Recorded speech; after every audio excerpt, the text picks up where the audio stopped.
I've gotten to the point now where, see, at first I didn't really want to show off cards from my collection because it felt weird. It felt like, well, why would anybody want to see what cards I've picked up? But now that I've connected with so many of you and I know so many of you, I'm like genuinely super excited to show you my pickups. Now, when I do pickups, you know, I don't have this huge budget. I don't have this huge card budget. But as I talked about a couple of months ago, I've been doing some consolidating with my collection. So I've been selling a lot of my, you know, lower valued cards that aren't as important to me. And in exchange, I've been buying some cards that I've liked for a long time, but I couldn't afford. And I spent a lot of money again this month. So for the second straight month, I spent a lot of money. Now, my budget has not changed. I'm just kind of doing like trades, right? I'm selling something, and with that money, I'm buying something else.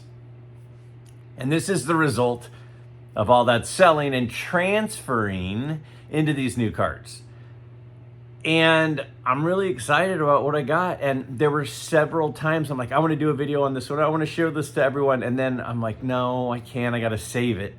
I got to save it for my end of the month. Now, I did share one big card with you, right? I shared my Jackie Robinson, my 1955 Jackie Robinson. I did a whole video on that pickup. But I got to tell you, I picked up a few other pretty big cards. Nothing Grail card, gold card, nothing else over, $500. But for me, in my budget, pretty big cards. And I'm really excited to show you. So, but before I show you, I've had some people asking, when am I going to be able to submit my card for the Midlife Community Show and Tell from everybody's favorite pickups from January? Well, the information is right here. Down below in the description, I have a link, and the link takes you to a Google form. It asks you a few questions, and it gives you a place where you can upload a picture of your favorite pickup. Now, the first month we did this, I think I had about 45 people submitted their favorite pickup from November. And then we did it again in December for the December pickups, and I think I had 71, which was awesome.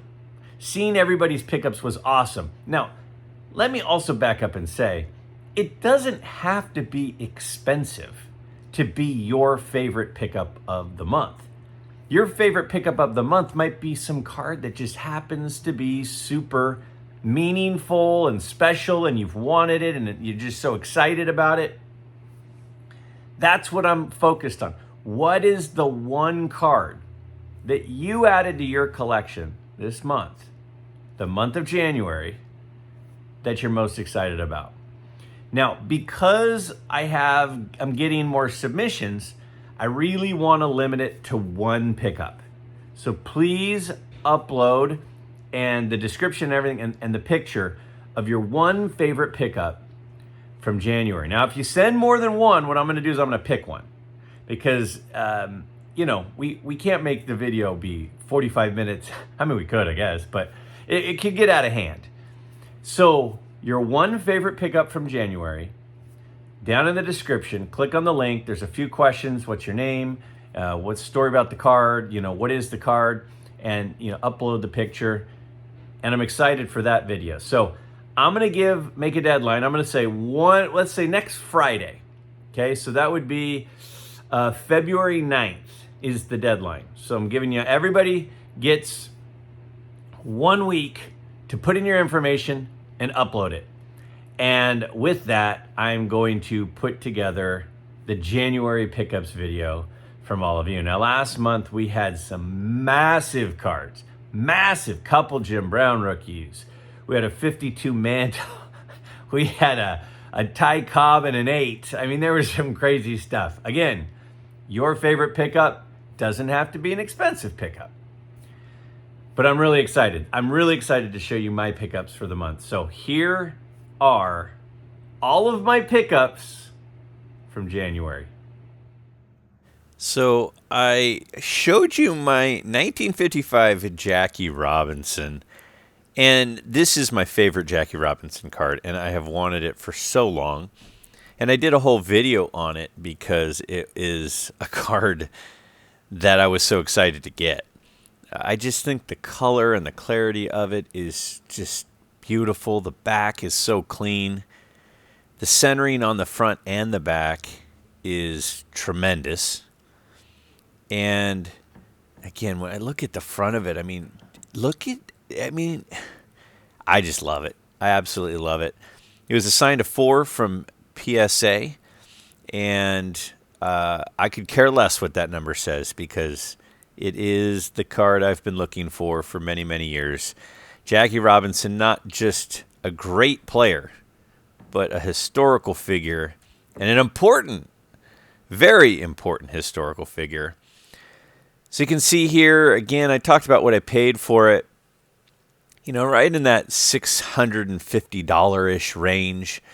The comps go anywhere from high sixes to kind of mid to high fives. So it's kind of the middle of comps. But again, a comp is based on the grade. It's not necessarily based on the card itself. So, comps are becoming less important to me, at least. So then this is a super cool Churchman 1931 Bobby Jones card. I love it. I mentioned recently I've always been into vintage golf cards, but I just hadn't really decided to jump in. Well, I did last month, and I continued doing that this month. And when you think of golf, very few names are as important as Bobby Jones. I mean, he founded and designed Augusta National, where they hold the Masters. Won 4 U.S. Opens, 3 British Opens. He won 5 U.S. Amateurs and a British Amateur. I mean, one of the best, if not the best, amateur stats and titles of anyone. And you can see here, I bought this in an auction, paid just over $100 for it, which I thought was a great price. It's assigned a 3 from PSA. It's got a little kind of at the corner. It's got a little crease along the corner. To me, it's more that it's corner damage than a crease. But, I think that the reason it got the grade that it did is because technically it is a crease, not corner damage. But, I think it has great eye appeal. Next up, a card I've wanted for a very long time. I've talked about how my dad is a collector that collected the 59 and 60 set. There's 2 big 1960 rookie cards, the Yastrzemski and the McCovey. And I talked about this in a video the other day. Is this technically a rookie card? Because he didn't have his first appearance until 1961. So this card was actually before he had his first appearance in the majors, but, a lot of people still would consider this rookie card. Now, when I look at it, I just think the color is awesome. The centering, look at that centering. The corners aren't perfect, but that's the reason it was affordable, and I'm fine with that.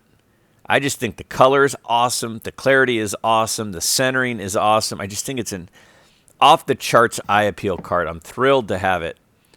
He had 18 All-Star games, a Triple Crown, first ballot Hall of Famer, and over 3,400 hits.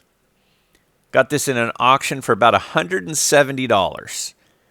That seems underpriced to me. I know that's what they go for, but why don't they go for more? I guess there's quite a few of them is probably a big part of it.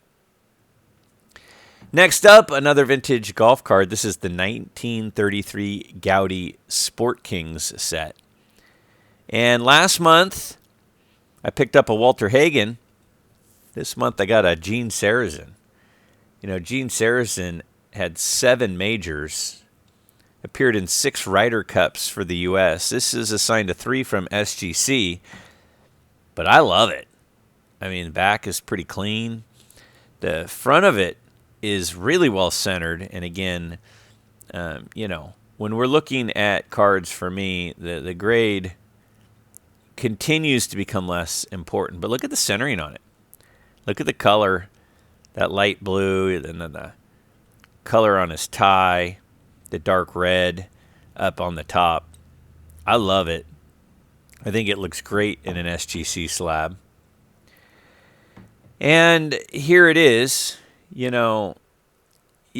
7 majors, 2 U.S. Opens, 3 PGA championships. If you're talking vintage golf, he is in the conversation of the guys that you're talking about.